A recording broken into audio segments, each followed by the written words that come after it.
مفاجأة: كريم بنزيما يوافق على الانتقال للدوري السعودي.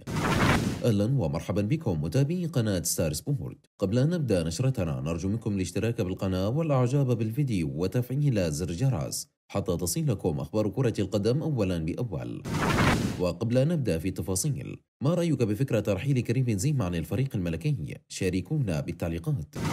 يتردد الفرنسي كريم بنزيما مهاجم ريال مدريد بشأن حسم وجهته في الموسم المقبل، وينتهي عقد بنزيما مع المرينجي في الموسم الحالي، مما يعني إمكانية توقيعه الآن مع أي ناد آخر. ووفقا لشبكة ريليفو الإسبانية، فإن استمرار بنزيما مع ريال مدريد ما يزال غامضا، ولا أحد من المرينجي يدلي بتصريح واضح حول مستقبل اللاعب الفرنسي. وكشفت أن بنزيما يمتلك عرضا مغريا من السعودية لمدة موسمين، حيث سيحصل على راتب سنوي هناك يبلغ 60 مليون يورو خالية من الضرائب، لكنها لم تحدد اسم النادي. وقالت في الوقت نفسه إن بنزيما متخوف من أنباء احتمالية إقالة أنشيلوتي عقب كل خسارة، لأنه يعشق المدرب الإيطالي الذي منحه الكثير من الثقة. ومنذ انتقال الأسطورة البرتغالي كريستيانو رونالدو إلى النصر السعودي في الميركاتو الشتوي الماضي، ترددت أنباء عدة عن وجود مفاوضات مع كثير من النجوم العالميين للقدوم للمملكة. وقال الصحفي ميليكو رويز الصحفي في كادينا كوبي الإسبانية بأن المهاجم الفرنسي كريم بنزيما سيتخذ قراره الخاص بمستقبله مع ناديه ريال مدريد قريبا، حيث أثار اللاعب الحائز على جائزة كرة القدم الذهبية كأفضل لاعب في العالم الشكوك،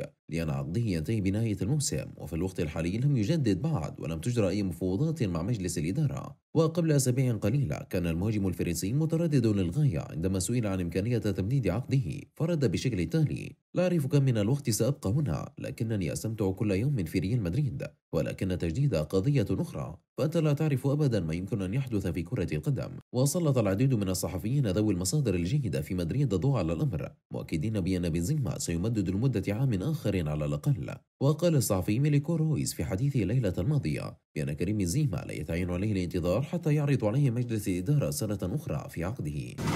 متابعينا الكرام، شكرا لكم على حسن المشاهدة، ولا تنسوا الاشتراك بالقناة والإعجاب بالفيديو وتفعيل زر الجرس فضلا وليس أمرا.